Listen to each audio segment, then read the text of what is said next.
ചന്ദ്രലേഖയുടെ Easter special എപ്പിസോഡിലേക്ക് എല്ലാ പ്രിയപ്പെട്ട പ്രേക്ഷകർക്കും സ്വാഗതം.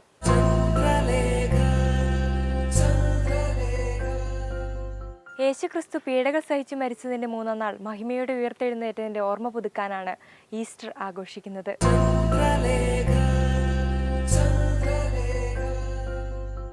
ഹായ് വ്യൂവേഴ്സ്, ചന്ദ്രലേഖയുടെ ഈസ്റ്റർ സ്പെഷ്യൽ എപ്പിസോഡിൽ ഇന്ന് നമ്മോടൊപ്പം ഉള്ളത് വളരെ സ്പെഷ്യലായിട്ടുള്ള ഒരു ഗസ്റ്റാണ്. മലയാളത്തിലെ വേറിട്ട ശബ്ദമായ സൈനോരയോടൊപ്പമാണ് ഇന്നത്തെ ചന്ദ്രലേഖ. തിരുനാമകീർത്തനം പാടുവാനെങ്കിൽ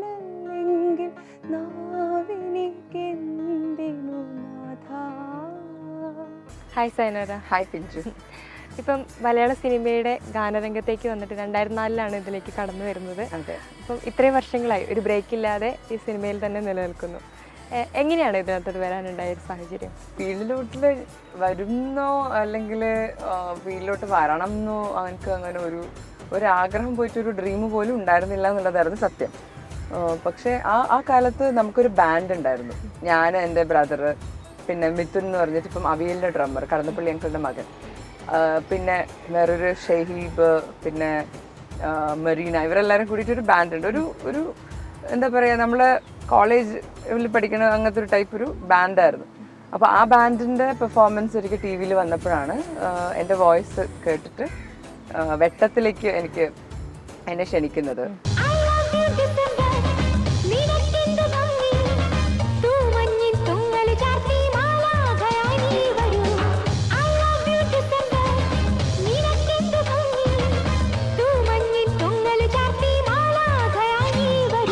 അപ്പോൾ അൽഫോൻസ് വാസ് നോട്ട് ഷുവർ അത് എനിക്ക് പാടാൻ പറ്റുമോ എന്ന്. മൂപ്പർ ഇതുവരെ അങ്ങനെ എന്താ പറയുക നേരിട്ട് ഞാൻ പാടുന്നത് കേട്ടിട്ടില്ല. അപ്പോൾ ഇത് എന്താ പറയുക, അൺഎക്സ്പെക്റ്റഡ്ലി വന്ന കോൾ ആക്ച്വലി എനിക്ക് മെറൈൻ ബയോളജിക്ക് പോകാൻ വേണ്ടിയിട്ട് ഇൻ്റർവ്യൂ കോളിന് വന്ന ദിവസമായിരുന്നു. അപ്പോൾ വീട്ടിൽ ഒരു ചെറിയ ഡിസ്കഷനൊക്കെ ഉണ്ടായി. അപ്പോൾ മമ്മി പറഞ്ഞു എഡ്യൂക്കേഷനാണ് ഇമ്പോർട്ടൻ്റ്, അപ്പോൾ നിങ്ങൾ ആദ്യം അവിടെ പോകണം, ക്യുസാറ്റിൽ പോകണം, ഇത് പിന്നെ ചെയ്യാം എന്നൊക്കെ. അപ്പോൾ പിന്നെ വീട്ടിൽ ഞാൻ ഭയങ്കര കച്ചറിയായി. പിന്നെ ഡാഡി മ്യൂസിക് ടീച്ചർ ആയതുകൊണ്ട് ഡാഡി എന്നെ സപ്പോർട്ട് ചെയ്തു. അപ്പോൾ അങ്ങനെയാണ് ആദ്യമായിട്ട് മഞ്ഞുപോലൊരു പെൺകുട്ടിയിൽ പാടാൻ വേണ്ടിയിട്ട് പോകുന്നത്.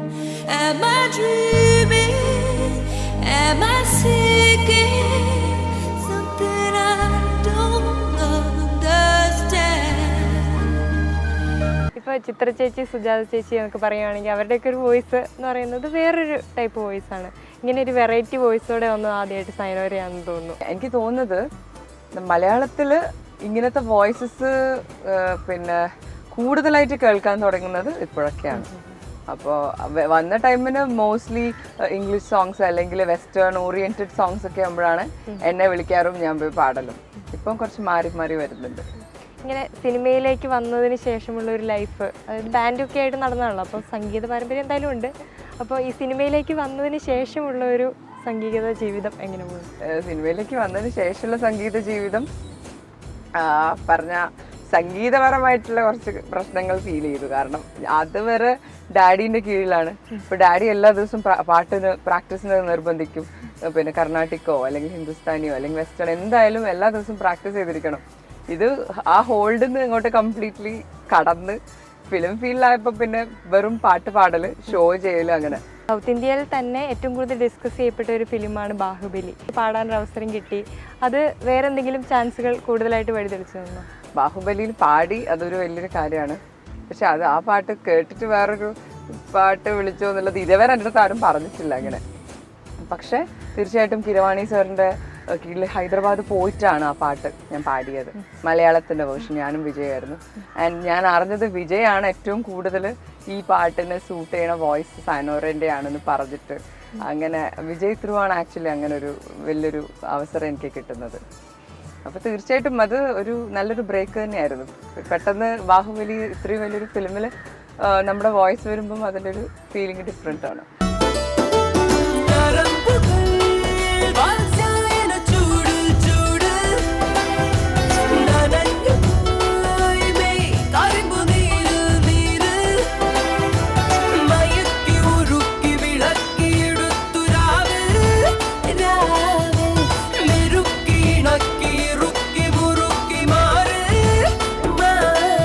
കുറേ പാട്ടുകൾ പാടി, അതിൽ സൈനോരയ്ക്ക് ഏറ്റവും ഇഷ്ടപ്പെട്ട പാട്ട് ഏതാണ് സ്വന്തം? അയ്യോ, അങ്ങനെ പറഞ്ഞാലേ അത് ഏത് മക്കളെ ഇഷ്ടം എന്ന് ചോദിക്കും. അതെ, അങ്ങനെയാണ് അത്.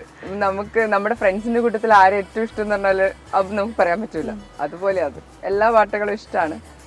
പക്ഷെ എനിക്ക് ആദ്യം വന്നിട്ട് ഞാൻ മഞ്ഞുപോലെ പെൺകുട്ടിയിൽ ഒരു ഫുൾ സോങ് പാടിയിട്ടാണ് വന്നത്. അപ്പൊ ആ പാട്ടിനോട് കുറച്ച് സെന്റിമെന്റ്സ് കൂടുതലാണ്.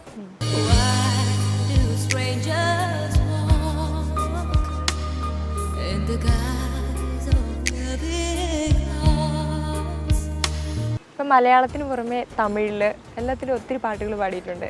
ഈ ഫീൽഡുകൾ തമ്മിൽ എന്തെങ്കിലും വ്യത്യാസമുണ്ടോ? അവിടെ വ്യത്യാസം എന്ന് പറഞ്ഞാൽ അങ്ങനെ അതിൻ്റെ അകത്ത് ഇപ്പോൾ മ്യൂസിക് ഡയറക്ടേഴ്സ് അല്ല, അവരുടെ മാനേജേഴ്സോ അങ്ങനെ ആരെങ്കിലുമാണ് നമ്മുടെ നേരിട്ട് വിളിക്കുക. ഇവിടെ നമുക്ക് നേരിട്ടിട്ട് മ്യൂസിക് ഡയറക്ടേഴ്സിനോട് സംസാരിക്കാനും പിന്നെ അതിനെ പറ്റിയിട്ട് കൂടുതൽ അറിയാനുള്ള ഒരു സാഹചര്യം ഉണ്ട് ആക്ച്വലി മലയാളത്തിൽ. അപ്പോൾ അത് ഒരു ഡിഫറൻസ് ആണ്. ബിക്കോസ് നമുക്ക് ഇവിടെ ഒരു മ്യൂസിക് ഡയറക്ടറിനെ ശരിക്കും നമുക്ക് അറിയാൻ പറ്റും. അവിടെ അങ്ങനെയല്ല, അവിടെ പാടുക തിരിച്ചു വരിക അത്ര മാത്രമേ ഉള്ളൂ. അവർ കൂടുതലായിട്ട് അങ്ങനെ നമ്മളായിട്ട് അങ്ങനെ ഒരു ക്ലോസ് കണക്ഷൻ ഉണ്ടാവില്ല. പക്ഷെ ഇവിടെ ഒരുപാട് മ്യൂസിക് ഡയറക്ടേഴ്സ് ഒരുപാട് നല്ല നല്ല കണക്ഷൻസ് ഉണ്ട്. അതെ, സംസാരം കേട്ടിട്ട് അറിയാലോ നമ്മുടെ കണ്ണൂർ ഭാഷ തന്നെ. അപ്പൊ കണ്ണൂരിനെ മിസ് ചെയ്യുന്നുണ്ടോ? ഇപ്പൊ ഇവിടെയാണ് താമസം എറണാകുളത്ത്. കണ്ണൂരിനെ മിസ് ചെയ്യാറുണ്ട്? കണ്ണൂരിനെ മിസ് ചെയ്യാൻ കൂടുതൽ എൻ്റെ ഫാമിലി എല്ലാവരും അവിടെ തന്നെയാണ്. മമ്മി ഡാഡി, പിന്നെ കല്യാണം കഴിഞ്ഞതും അവിടെയാണ്, എൻ്റെ മോളുള്ളത് അവിടെയാണ്. അപ്പോൾ അവിടെ ശരിക്കും മിസ് ചെയ്തിട്ടുണ്ട്. എപ്പോഴും എവിടെ ഇങ്ങോട്ട് ഓടി വന്നാൽ വേഗം എല്ലാം കഴിഞ്ഞിട്ട് ഓടേണ്ട ഒരു തിരക്കാണ്.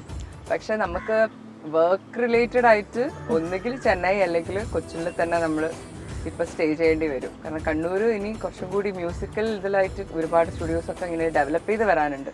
അപ്പോൾ കൂടുതലും ഞാൻ അധികം കൊച്ചിനിൽ വരത്ത് ഇങ്ങനെ ഷട്ടിൽ സർവീസ് ആണ്. ഒത്തിരി മ്യൂസിക് ഡയറക്ടേഴ്സിന്റെ കൂടെയൊക്കെ ഇപ്പോൾ വർക്ക് ചെയ്തു. അപ്പോൾ ആരുടെ കൂടെയാണ് വർക്ക് ചെയ്യുമ്പോൾ ഏറ്റവും കംഫർട്ടബിൾ ആയിട്ട് ഫീൽ ചെയ്യുന്നത്? എന്നെ ആദ്യമായിട്ട് മഞ്ഞുപോലൊരു പെൺകുട്ടിയിൽ വിളിച്ചത് അൽഫോൻസ് ചേട്ടനാണ്. അൽഫോൻസ് ചേട്ടൻ എൻ്റെ ഒരു ഈ ഫീൽഡിലുള്ള എൻ്റെ ഒരു മൂത്ത ബ്രദറിനെ പോലെ. അപ്പോൾ അൽഫോൻസ് ചേട്ടൻ്റെ അടുത്ത് ഞാൻ എൻ്റെ ഫീൽഡിലുള്ള കാര്യങ്ങൾ മാത്രമല്ല വളരെ പേഴ്സണൽ ആയിട്ടുള്ള കാര്യങ്ങൾ പോലും ഡിസ്കസ് ചെയ്യാറുണ്ട്. അവരുടെ ഫാമിലി ആയിട്ട് ക്ലോസ് ആണ്, ഡാഡിയൊക്കെ ആയിട്ട്. അപ്പോൾ എന്ന് വെച്ചാൽ എനിക്ക് ആ ഒരു കണക്ഷൻ എപ്പോഴും അൽഫോൻസ് ചേട്ടൻ്റെ അടുത്താണ്. എനിക്ക് എന്തെങ്കിലും ഫീൽഡിൽ എന്തെങ്കിലും ഒരു പ്രശ്നം വന്നിട്ടുണ്ടെങ്കിൽ തന്നെ ഞാൻ മൂപ്പരടുത്ത് ചോദിച്ചിട്ട് എന്താ ചെയ്യേണ്ടതെന്നൊക്കെ ചോദിക്കാറുണ്ട്. പക്ഷെ അതിന് അങ്ങനെ അൽഫോൻസ് ചേട്ടൻ മാത്രമല്ല, എം ജയചന്ദ്രൻ സാറ്, ഗോപി സുന്ദർ ചേട്ടൻ, അവരെല്ലാവരായിട്ട് നല്ലൊരു ഇതുണ്ട്, റിലേഷൻഷിപ്പ് ഉണ്ട്. ഇപ്പം ഈ ഫീൽഡിൽ വന്നിട്ട് 2004 ഇപ്പോൾ എന്തായാലും ഒരു 12 വർഷം മിനിമമായി. ആ സമയത്തിനുള്ളിൽ എനിക്ക് ചെയ്യാൻ പറ്റിയില്ലല്ലോ എന്ന് തോന്നിയ ഏതെങ്കിലും സോങ്സ് ഉണ്ടോ? അങ്ങനെ ചോദിച്ചാൽ എനിക്ക് ഇഷ്ടമുള്ള എല്ലാ സോങ്സും എനിക്ക് ചെയ്യാൻ പറ്റിയില്ലല്ലോ ഞാൻ ആലോചിക്കാറുണ്ട്. തീർച്ചയായിട്ടും ഉണ്ട്. പക്ഷേ ഞാനൊരു ഡെസ്റ്റിനിയിൽ ബിലീവ് ചെയ്യുന്നുണ്ട്. അതായത് ഒരു പാട്ട് എൻ്റെതാകുന്നുണ്ട് എന്നുണ്ടെങ്കിൽ തീർച്ചയായിട്ടും അത് എൻ്റെതായിരിക്കും. അപ്പൊ തീർച്ചയായിട്ടും അങ്ങനെ അല്ലെങ്കിലും അങ്ങനെ ആവും ചെയ്യില്ല. അപ്പൊ അതിനെക്കുറിച്ച് ഓർത്ത് നമ്മൾ ടെൻഷൻ അടിക്കേണ്ട ആവശ്യമൊന്നുമില്ല. പക്ഷെ ഒരുപാട് സോങ്സ് ഉണ്ട് എനിക്ക് ആക്ച്വലി.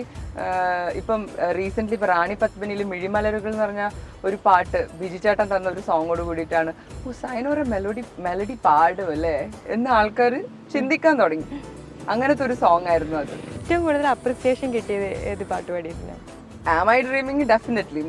മഞ്ഞുപോലൊരു പെൺകുട്ടിയിൽ അതെന്നെ എല്ലാവരും ഇങ്ങനെ നോക്കി അറിഞ്ഞ ഒരു സംഭവമായിരുന്നു. അതിനുശേഷം ശിവാജിയിലെ എ ആർ റഹ്മാൻ സാർ ഫിലിമില് മൂപ്പുറം മ്യൂസിക്കില് എ ആർ റഹ്മാൻ സാർ കൂടെ പാടിയപ്പോഴാണ് എല്ലാവരും ശരിക്കും അപ്രീഷിയേറ്റ് ചെയ്യാൻ തുടങ്ങിയത്.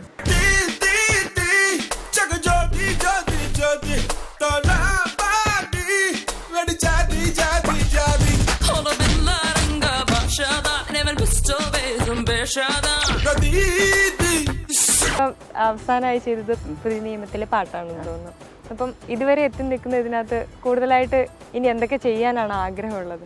എനിക്ക് ആക്ച്വലി മെലഡീസ് കൂടുതലായിട്ട് പാടണമെന്നുണ്ട്. പിന്നെ കർണാട്ടിക്കില് എനിക്ക് ചെയ്യാൻ പറ്റുന്ന എന്തെങ്കിലും കാര്യങ്ങൾ, അതും എന്തെങ്കിലും ഒരു വെസ്റ്റേൺ ഫ്യൂഷൻ പോലത്തെ സോങ്സ് എനിക്ക് ആഗ്രഹമുണ്ട്. ഇൻഫാക്ട് ഇപ്പൊ മോഹവല്യത്തില് എം ജയചന്ദ്രൻ സാറിന്റെ മ്യൂസിക്കിൽ ടി വി ചന്ദ്രൻ പാടാണ്.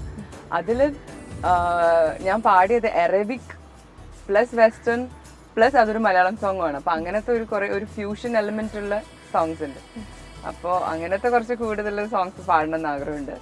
പിന്നെ ആരുടെയും ഒരു അൾട്ടിമേറ്റ് ഡ്രീം ആയിരിക്കും ഒരു മാസ് ഹിറ്റ് പാടണം എന്നുള്ളത്. അപ്പോൾ അത് തീർച്ചയായിട്ടും എൻ്റെ ഒരു എന്താ പറയുക ബക്കറ്റ് ലിസ്റ്റിലുണ്ട്. പക്ഷെ അതൊക്കെ നമ്മളല്ല തീരുമാനിക്കുന്നത്. നമ്മളിപ്പോൾ ഒരു നല്ല സോങ് പാടി അത് ചിലപ്പോൾ നല്ല സോങ് ആയിരിക്കും, പക്ഷെ ഫിലിം ചിലപ്പോൾ ഹിറ്റ് ആവണമെന്നില്ല. അപ്പോൾ അതൊക്കെ അങ്ങനെ കുറേ റീസൺസും ഒരുപാട് ഫാക്ടേഴ്സും കിടക്കുന്നുണ്ട്. അപ്പോൾ അതിനെക്കുറിച്ച് ഓർത്ത് ടെൻഷനൊന്നും ഞാൻ അടിക്കില്ല.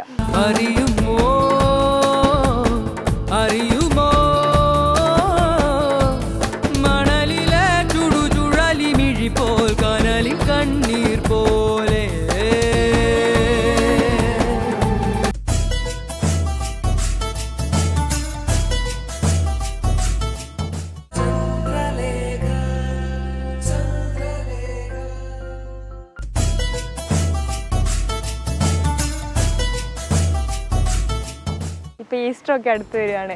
സൈനേരയുടെ ഈസ്റ്റർ വിശേഷങ്ങൾ അറിയാൻ എന്തായാലും പ്രേക്ഷകർക്ക് താല്പര്യം ഉണ്ടാകും. മോണ്ടി തേഴ്സ്ഡേ, ഗുഡ് ഫ്രൈഡേ ഒക്കെ വീട്ടിലുണ്ടാകും. എല്ലാ കണ്ണൂർ തന്നെയാണ്. അതെ, കണ്ണൂരാണ്. എല്ലാ പ്രാവശ്യം കണ്ണൂർ തന്നെയാണ് ഞാൻ ഉണ്ടാവല്. പിന്നെ മോളെ കൂടെ കുരിശിന്റെ വഴിക്ക് പോകണം. പിന്നെ ഈസ്റ്റർ ഡെഫിനറ്റ്ലി നമുക്ക് ഒരുപാട് വിഭവങ്ങളാണ് വീട്ടില് ഫുള്ള്. അപ്പം അത് കുറെ കുക്കിങ്ങും അറിയാവോ? ഞാൻ അത്യാവശ്യം കുക്ക് ചെയ്യാറുണ്ട്. പക്ഷെ വീട്ടില് എന്റെ ഹസ്ബൻഡിന്റെ വീട്ടില് അമ്മ തന്നെയാണ് എല്ലാം നോക്കി നടത്തുന്നത്. എല്ലാം മൂപ്പറുടെ ഒരു ഇതിലാണ്, എന്താ പറയാ, കൺട്രോളിലാണ്. അപ്പൊ അതുകൊണ്ട് ഞാനങ്ങനെ കാര്യമായിട്ടൊന്നും ഇടപെടാറില്ല. പക്ഷെ കഴിക്കാറുണ്ട്, നന്നായി തട്ടും. പിന്നെ ഞാന് അമ്മ ഉണ്ടാക്കുന്ന എല്ലാ ഫുഡിനും ഞാൻ കറക്റ്റായിട്ട് റെസ്പോൺസ് കൊടുക്കും. ബാക്കി ആളുകൾമാര് പൊതുവെ അങ്ങനെയല്ല. പൊതുവെ ഞാൻ കണ്ടത് ഫാമിലീസില് മെജോറിറ്റി ഓഫ് ദ മെൻ അവര് വന്ന് ഭക്ഷണം കഴിച്ചിട്ട് അങ്ങ് പോക്കാണ്. അവരൊന്നും എന്താണ് നന്നായോ അല്ലെങ്കിൽ മോശമായോ അങ്ങനത്തെ ഒന്നും പറയില്ല. അപ്പൊ അത് ശരിക്കും പറഞ്ഞാല് ലേഡീസിനത് ശരിക്കും വിഷമം. ഭാര്യമാർക്ക് എന്തെങ്കിലും പറയാലോ, ചെറിയ നല്ല കാര്യം പറയാലോ. അത് എനിക്ക് ഫീൽ ചെയ്യുന്ന എപ്പോഴാന്ന് വെച്ചാല് വല്ലപ്പോഴും ഞാൻ കുക്ക് ചെയ്യുമ്പോ ആഷി ഒന്നും പറയാണ്ട് അങ്ങ് തിന്നിട്ട് എണീറ്റ് പോകുമ്പോൾ നമുക്ക് ഭയങ്കര ഫീലിംഗ് ആയിരിക്കും. അപ്പൊ ഞാൻ എപ്പം വിചാരിക്കലുണ്ട് എന്റെ മമ്മിക്കും ആഷിന്റെ അമ്മക്കൊക്കെ എത്രമാത്രം വിഷമാവുന്നുണ്ടാവും ആരും ഒന്നും പറയാണ്ട് എണീച്ച് പോകുമ്പോ. അപ്പൊ ഇതൊരു മെസ്സേജും കൂടിയാണ്. തീർച്ചയായിട്ടും ഭക്ഷണം ഉണ്ടാക്കുന്ന കാര്യത്തിൽ മാത്രമല്ല, സ്വന്തം പാർട്ട്നേഴ്സ് ചെയ്യുന്ന എന്തായാലും ഇപ്പം നേരെ മറിച്ച് നമ്മളും ഇടാ. ഇപ്പം നമ്മുടെ ഹസ്ബൻഡ്സ് ഇതുപോലെ എന്തെങ്കിലും ഒരു ചെറിയ കുട്ടിക്കാര്യം ചെയ്തിട്ട് നമ്മൾ അത് കാണാത്ത പോലെ നിൽക്കുന്നതിനെക്കാട്ടി നല്ലൊരു എക്സ്പ്രഷൻ കൊടുക്കാം. ഓക്കെ, ഇറ്റ്സ് ഗുഡ്, അല്ലെങ്കിൽ എനിക്ക് ഇഷ്ടമായി, അല്ലെങ്കിൽ ചിരി.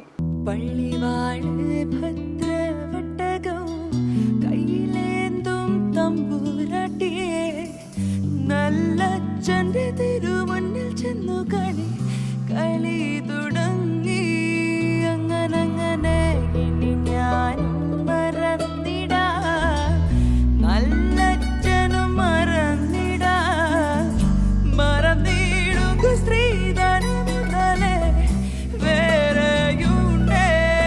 അങ്ങനെ ഇപ്പൊ സിനിമയിലോട്ട് വന്നു കഴിഞ്ഞിട്ടുണ്ടെങ്കിൽ സ്വാഭാവികമായും വളരെ തിരക്കുള്ളൊരു മേഖല.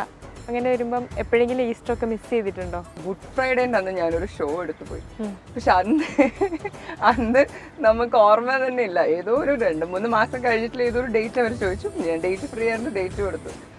പക്ഷെ നോക്കുമ്പോ വീട്ടില് അതിനോട് അടുത്തപ്പോഴാണ് അയ്യോ എനിക്ക് അന്ന് ഷോ ഉണ്ടെന്ന്. അത് ഞാൻ പുറത്തെവിടെ അബ്രോഡ് എവിടെയായിരുന്നു. അന്ന് എനിക്ക് ഭയങ്കര വിഷമായിരുന്നു. അറിയാണ്ട് പറ്റിപ്പോയ സംഭവം. ഞാൻ ദൈവത്തെ പ്രാർത്ഥിച്ചിട്ട് ദൈവം എന്നെ കർത്താവേ എന്നോട് ക്ഷമിക്കണേ, എന്റെ പൊട്ടത്തരം കൊണ്ട് പറ്റിപ്പോയത്. ഗുഡ് ഫ്രൈഡേക്ക് ഒന്ന് ഞാൻ പൊതുവെ ഷോസ് ചെയ്യാറില്ല. ഈവൻ ക്രിസ്മസിന് അന്ന് പോലും ഞാൻ ഷോസ് പൊതുവെ എടുക്കാറില്ല. ഇപ്പൊ മോണ്ടി തേഴ്സ്ഡേ എന്നൊക്കെ പറയുന്നത് ക്രിസ്ത്യൻസിനൊക്കെ പറയുന്നത് വലിയ ദിവസമാണ്. പക്ഷെ ബാക്കിയുള്ള ഇപ്പൊ ഈസ്റ്ററും ക്രിസ്മസും ഒക്കെ എല്ലാവരും ആഘോഷിക്കുന്നു, അത് ഭേദമന്യാണ് ആഘോഷിക്കുന്നത്. അതിനെ കുറിച്ചൊക്കെയുള്ള ഓർമ്മകളുണ്ടല്ലോ? തീർച്ചയായിട്ടും ഉണ്ട്. ആരും ഷെയർ ചെയ്യപ്പെടാത്ത മോണ്ടി തേഴ്സ്ഡേക്ക് വീട്ടില് നമ്മള് ഉച്ച കഴിഞ്ഞിട്ട് മമ്മി ഒരു അപ്പം ഉണ്ടാക്കും. അതിൻ്റെ അകത്തുള്ള കുരിശ് വെക്കുന്നത് നമുക്ക് അതിന്റെ തലയും താഴ്ച ഓശാന ഞായറാഴ്ച നമുക്ക് കിട്ടുന്ന ഓല, അതിൻ്റെ അകത്തുനിന്നാണ് മമ്മി ഒരു കുരിശ് ഉണ്ടാക്കുന്നത്. ആ കുരിശ് ഉണ്ടാക്കിയിട്ട് അതിന്റെ മുകളിൽ പ്ലേസ് ചെയ്യും. അപ്പൊ അത് ഭയങ്കര രസം. നമ്മൾ ഇങ്ങനെ വാച്ച് ചെയ്തോണ്ടിരിക്കും ഇതൊക്കെ ഉണ്ടാക്കുന്നതൊക്കെ. അതൊക്കെ ഒരു ഭയങ്കര നൊസ്റ്റാൾജിക് ആയിട്ടുള്ള മെമ്മറീസ് ആണ്. എനിക്കറിയില്ല ഇനിയിപ്പോ അടുത്ത് തന്നെ എന്റെ മൂക്ക് എങ്ങനെ ഇതൊക്കെ ഉണ്ടാക്കി കൊടുക്കേണ്ടതെന്ന്, അങ്ങനെ എങ്ങനെ മെമ്മറീസ് അവളുടെ മനസ്സിൽ രൂപപ്പെടുത്തണമെന്ന് എനിക്ക് ഒരു ഐഡിയ ഇല്ല.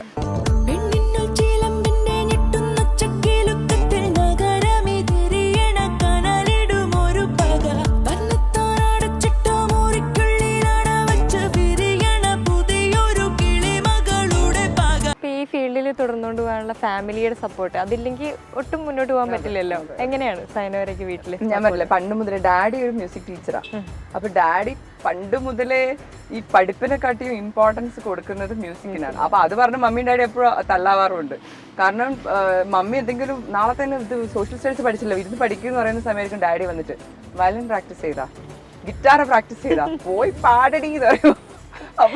അപ്പൊ നമുക്ക് എങ്ങനെയെങ്കിലും എടുത്ത് എണീറ്റാ മതിയെന്നുണ്ട്. സോഷ്യൽ സ്റ്റഡീസ് പഠിച്ച് പ്രാന്താകുന്ന സമയം. അപ്പോ ഡാഡി പറയുമ്പോ ശരി ഞാൻ പ്രാക്ടീസ് ചെയ്യാന്ന് പറയുമ്പോ മമ്മിക്ക് ദേഷ്യം പിടിക്കും. നാളെ ടെസ്റ്റ് അല്ലേ എന്നൊക്കെ അങ്ങനത്തെ എപ്പോഴും വീട്ടിൽ അങ്ങനത്തെ പ്രശ്നങ്ങളാ. അപ്പൊ അതുകൊണ്ട് ഞാൻ ഈ ഫീൽഡിൽ വന്നതിൽ ഏറ്റവും കൂടുതൽ എന്നെ സപ്പോർട്ട് ചെയ്തത് എന്റെ ഫാമിലി തന്നെയാണ്. ഡാഡിയും മമ്മിയും.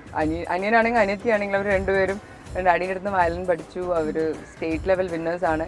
അപ്പോൾ അത്രയും സീരിയസ് ആയിട്ടാണ് എൻ്റെ ഫാമിലി മ്യൂസിക്കിനെ നോക്കി കാണുന്നത്. അപ്പോൾ എനിക്ക് അതുകൊണ്ട് യാതൊരു പ്രശ്നവും എനിക്ക് എൻ്റെ ലൈഫിൽ ഉണ്ടായിട്ടില്ല. എവിടെയെങ്കിലും ഒരു ദൂര യാത്ര ചെയ്യണമെന്നുണ്ടെങ്കിലോ ഒരു ഷോ ചെയ്യാൻ പോകണമെന്നുണ്ടെന്നുണ്ടെങ്കിലോ കുറേ ദിവസം വീട്ടിലേക്ക് വന്നിട്ടില്ലെങ്കിലോ മ്യൂസിക്കിനാണെന്നുണ്ടെങ്കിൽ my family always supports me. അതുകൊണ്ട് തന്നെ എൻ്റെ ലൈഫ് പാർട്ട്ണറും അപ്പോൾ ഏറ്റവും വലിയ ടെൻഷൻ അതായിരുന്നു. ഡാഡിക്കും മമ്മിക്കും കല്യാണം കഴിപ്പിച്ച് അയക്കുമ്പോൾ പാർട്ട്ണർ എങ്ങനത്തെ ആളായിരിക്കും എന്നുള്ളൊരു ടെൻഷൻ ഉണ്ടായിരുന്നു. പക്ഷെ അതും സോളി എൻ്റെ ഡിസിഷൻ തന്നെയായിരുന്നു. ആഷ്ലി ജിം ഇൻസ്ട്രക്ടറാണ്, കണ്ണൂർ തന്നെയാണ്. അപ്പോൾ ആഷി എന്ന് പറയുന്ന ആളും എൻ്റെ മ്യൂസിക്കിന് ഒരുപാട് സപ്പോർട്ട് ചെയ്യുന്നുണ്ട്. എല്ലാ മ്യൂസിക്കും ഇഷ്ടപ്പെട്ടിട്ടില്ലെങ്കിലും പല പാടുന്ന പാട്ടിനും ഒരുപാട് വിമർശനങ്ങൾ കേൾക്കാറുണ്ട് ആഷിന്റെ അടുത്തുനിന്ന്. അപ്പൊ അതുകൊണ്ട് സ്റ്റേജ് ഷോസിന് ആഷിന്റെ കൂടെ പോകുമ്പോഴായിരിക്കും ഏറ്റവും പെർഫെക്റ്റ് ആയിട്ട് ഞാൻ പെർഫോം ചെയ്യാം. അപ്പോ ആഷിക്ക് നല്ലോണം അറിയാം. മുന്നിൽ ഇങ്ങനെ ആഷി ഇരുന്നാൽ തന്നെ ഞാൻ വളരെ ശ്രദ്ധിച്ചിട്ടാണ് ഓരോ നോട്ടും പാടാം. കാരണം തിരിച്ചു വന്നാൽ ഫുൾ കറക്റ്റ് ആയിട്ട് പറഞ്ഞു തരും എന്തൊക്കെ പ്രശ്നങ്ങളുണ്ട്.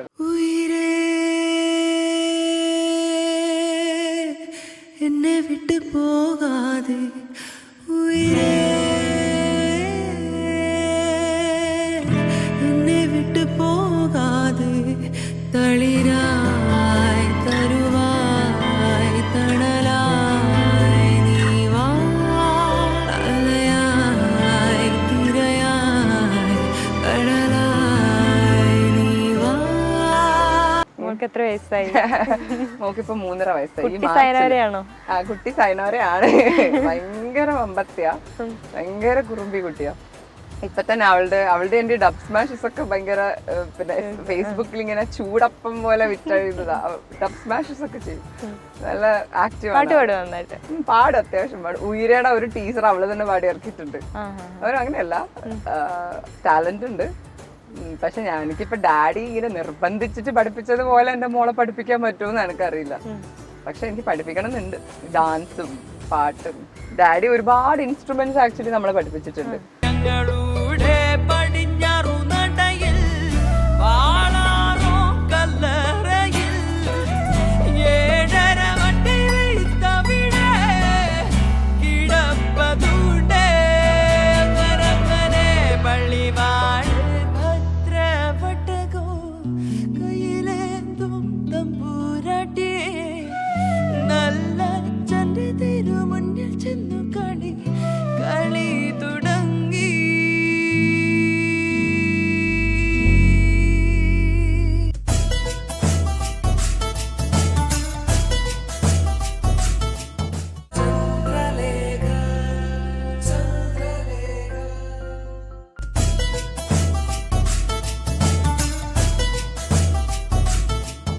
ഇത്രയും വർഷങ്ങളായി എത്ര മലയാള സിനിമയിൽ പാടാൻ സാധിച്ചു?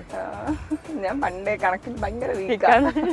ഞാൻ സത്യം പറഞ്ഞ വളരെ അൺപ്രൊഫഷണൽ ആയിട്ടുള്ളൊരു വ്യക്തിയാണ് ഞാൻ. ഇതിൻ്റെ ഇടയിൽ മമ്മിയാണ് സാധാരണ ഞാൻ പാടുന്ന പാട്ടുകളും ആരാണ് മ്യൂസിക് ഡയറക്ടർ എന്നൊക്കെ എഴുതി വെക്കാറുണ്ട്. ഒരു ബുക്ക് ഉണ്ട് അതിൻ്റെ അകത്ത്. അപ്പോൾ കല്യാണം കഴിഞ്ഞതിന് ശേഷം ആ ബുക്കിൻ്റെ അഡ്രസ്സ് ഇല്ല, കാരണം എൻ്റെ കയ്യിലാണല്ലോ കല്യാണം കഴിഞ്ഞതിന് ശേഷം വന്നത്. ഇതിൻ്റെ ഇടയിൽ മമ്മി പിന്നെയും അത് എഴുതാൻ തുടങ്ങി. അപ്പം വന്നപ്പോൾ അറൗണ്ട് ഒരു 100ഓളം ഫിലിംസിൽ എനിക്ക് തോന്നുന്നു അബവ് ഉണ്ട്. പക്ഷെ എനിക്ക് കറക്റ്റായിട്ട് ഇപ്പോൾ പോയി പാടുന്ന ഫിലിം ഞാൻ പറയുന്നത് മലയാളമല്ല, മലയാളം ഡെഫിനറ്റ്ലി എനിക്ക് ഓർമ്മയുണ്ട്. പക്ഷെ തെലുങ്ക്, കന്നഡ, തമിഴ് അതൊക്കെ പറയുമ്പോൾ ചില സമയം നമ്മളിപ്പോൾ ഫിലിമിൻ്റെ പേര് ചോദിച്ചാൽ അവർ ആ സമയം ഫിലിമിൻ്റെ പേര് കൺഫ്യൂസ്ഡ് ആയിരിക്കും, കിട്ടിയിട്ടുണ്ടാവില്ല. പടം റിലീസായി എന്നുള്ളത് പോലും ഞാൻ വളരെ ലേറ്റ് ആയിട്ടായിട്ട് അറിയുന്നുണ്ടാവുക. അപ്പം ഏറ്റവും ഷോക്കിംഗ് ആയിട്ട് അങ്ങനെ അറിഞ്ഞ പലർക്കും വിശ്വസിക്കാൻ ഭയങ്കര ബുദ്ധിമുട്ടായിരിക്കും. പക്ഷെ എൻ്റെ ഒരു അവസ്ഥ അതാണ്. ഇപ്പൊ ഗൂഗിളിംഗ് ഒക്കെ വന്നു തുടങ്ങിയതിന് ശേഷം ഇപ്പൊ ഓരോ പാട്ട് ഇപ്പൊ ഗൂഗിൾ ചെയ്യാൻ നോക്കി, അപ്പൊ ഇപ്പൊ അറിയാം എപ്പോഴാണ് റിലീസ്. സ്വന്തം പാട്ട് ഗൂഗിൾ നോക്കി മനസ്സിലാക്കുന്ന ആദ്യത്തെ ആള്. ഞാൻ എന്റെ ഫ്രണ്ട്സിനോട് ചോദിച്ചിട്ടുണ്ട്, എടി ഞാൻ ഈ ഫിലിമിൽ പാടിയിട്ടുണ്ട് അടി. ഹലോ, എന്റെ അടുത്താണോ ചോദിക്കുന്നത്? ഞാൻ എനിക്കൊരു ഡൗട്ട് ഉണ്ട്, കാരണം ആ സൗണ്ട് എന്റെ തന്നെയാണല്ലോ റേഡിയോയിലോട്ട് കേട്ടിട്ട്. ഇപ്പൊ വേഗം ഇരുന്ന് ഗൂഗിൾ ചെയ്യുമ്പോ ഓക്കെ പാടിയിട്ടുണ്ട്. അങ്ങനെ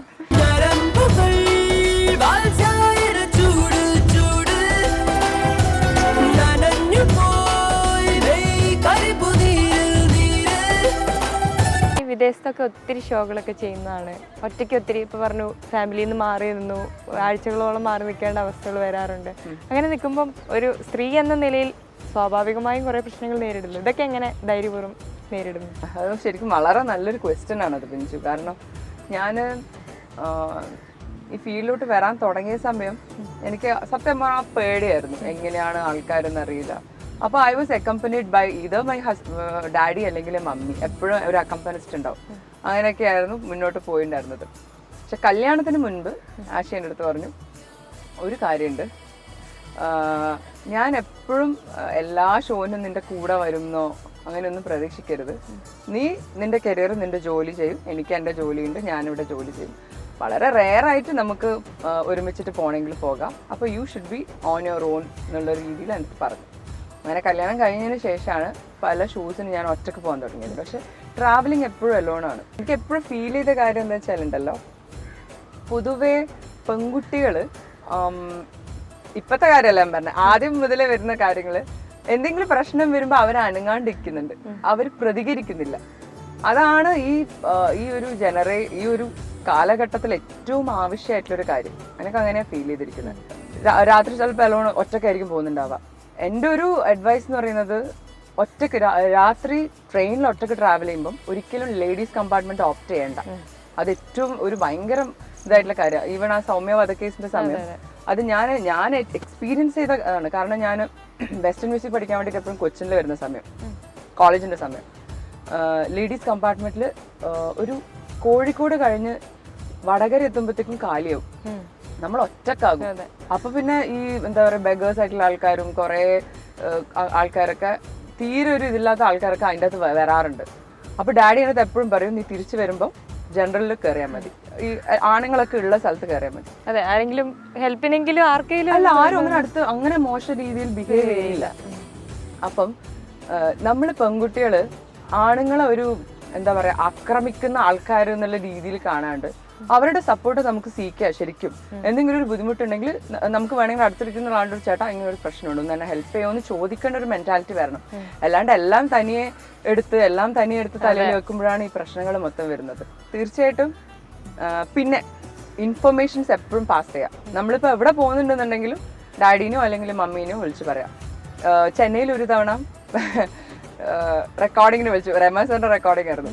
സാർ എപ്പോഴും വളരെ ലേറ്റ് നൈറ്റ് ആയിട്ടാണ് അവരുടെ മാനേജേഴ്സ് വിളിക്കുക. എനിക്ക് തോന്നുന്നു 1 മണി 12 മണി സമയമൊക്കെ. അപ്പൊ ഞാൻ ചെന്നൈയിൽ വേഗം കണ്ണ് ഇതാക്കിയിട്ട് എറിഞ്ഞിട്ട് ഓക്കെ എന്നിട്ട് വേഗം ഓട്ടോയിൽ കയറിയിരുന്നു. ഓട്ടോയിൽ ട്രാവൽ ചെയ്യാറുണ്ട്. അപ്പൊ പോയിക്കൊണ്ട് ഇരിക്കുമ്പോഴാണ് എനിക്ക് ടെൻഷൻ ആയത്. കാരണം എനിക്ക് വഴി അറിയില്ല, ഇയാളിത് എവിടെ വഴി പോകുന്നതെന്ന് അറിയില്ലല്ലോ. വെറുതെ ഫോൺ എടുത്തിട്ട് ആ ഡാഡി ഓക്കെ ഞാൻ ഓട്ടോയിലുണ്ട് കേട്ടാ, ഇതാണേ നമ്പർ, അണ്ണാ ഉങ്ങളുടെ നമ്പർ சொல்லுங்க, പിന്നെ എന്താ പറയാ ഓട്ടോന്റെ നമ്പർ சொல்லுங்க പറഞ്ഞപ്പോ അയാൾ കറക്റ്റ് നമ്പർ ആണ്. ഇന്ന നമ്പറാണ്, ഞാൻ ഇന്ന സ്ഥലത്ത് നിന്ന് കയറിയിട്ടുണ്ട്. ഫോണിൽ ആരും ഇല്ല കേട്ടാ, അവരൊക്കെ ഉറക്കാണ്. പക്ഷെ അത് മസ്റ്റാണ്. അങ്ങനെയൊക്കെ ഒരു ചെറിയൊരു ആക്ട് ചെയ്താല് പിന്നെ വലിയ ടെൻഷൻ ഉണ്ടാവില്ല. അക്കം പക്കം യാരുമില്ല, ലോകം വേണ്ടും അന്തിപ്പകൽ ഉന്നരുകേ நான் வாழ வேண்டும், என் ஆசையெல்லாம் நெருக்கத்திலே, என் ஆயுள் எல்லாம் உன்னடை பேரிலே, வேறென்ன வேண்டும் உலகத்திலே, இந்த இன்பம் போதும் நெஞ்சினிலே, 7 ஜென்மம் வாழ்ந்து விட்டேன். അപ്പം ഈസ്റ്ററൊക്കെ അടുത്ത് വരികയാണ്. അപ്പം നല്ലൊരു ടൈമായിരുന്നു ഈ സൈനോരായിട്ടുള്ളൊരു ടൈം. പാട്ടിലാണെങ്കിലും കൂടുതലായിട്ട് ഇനിയും ആഗ്രഹങ്ങളൊക്കെ സഫലമാവട്ടെ എന്ന് ആശംസിക്കുന്നു. ഈസ്റ്റർ മംഗളങ്ങൾ. പിഞ്ചൂരും അതുപോലെ തന്നെ ഈസ്റ്ററിന്റെ എല്ലാ വിശേഷവും നേരുന്നു. അതുപോലെ റിപ്പോർട്ടർ ചാനലിലെ എല്ലാ വ്യൂവേഴ്സിനും എൻ്റെ ഈസ്റ്റർ ആശംസകൾ. ഇതൊരു ലേഡീസ് സ്പെഷ്യൽ പ്രോഗ്രാം ആയതുകൊണ്ടാണ് ഞാൻ നേരത്തെ പറഞ്ഞ കാര്യങ്ങൾ പറഞ്ഞത്. അത് തീർച്ചയായിട്ടും എല്ലാവരും ശ്രദ്ധിക്കുക. ഉള്ളിൻ്റെ ഉള്ളിൽ നമ്മളുടെ സ്വന്തമായിട്ടൊരു കോൺഫിഡൻസും നമ്മളിലും തന്നെ നമ്മൾ ബിലീവ് ചെയ്യണം, നമ്മുടെ സ്ട്രെങ്ത്തിൽ. അതാണ് ഏറ്റവും ഒരു സ്ത്രീക്ക് വേണ്ടുന്ന ഒരു കാര്യം എന്ന് എനിക്ക് എപ്പോഴും തോന്നാറുണ്ട്. അപ്പം just feel that we are strong. ഒരാളും നിങ്ങളെ ഒരു തരത്തിലും ഉപദ്രവിക്കില്ല. Just trust you on that. അപ്പോൾ എല്ലാവർക്കും happy Easter wishes. Happy Easter. Happy Easter.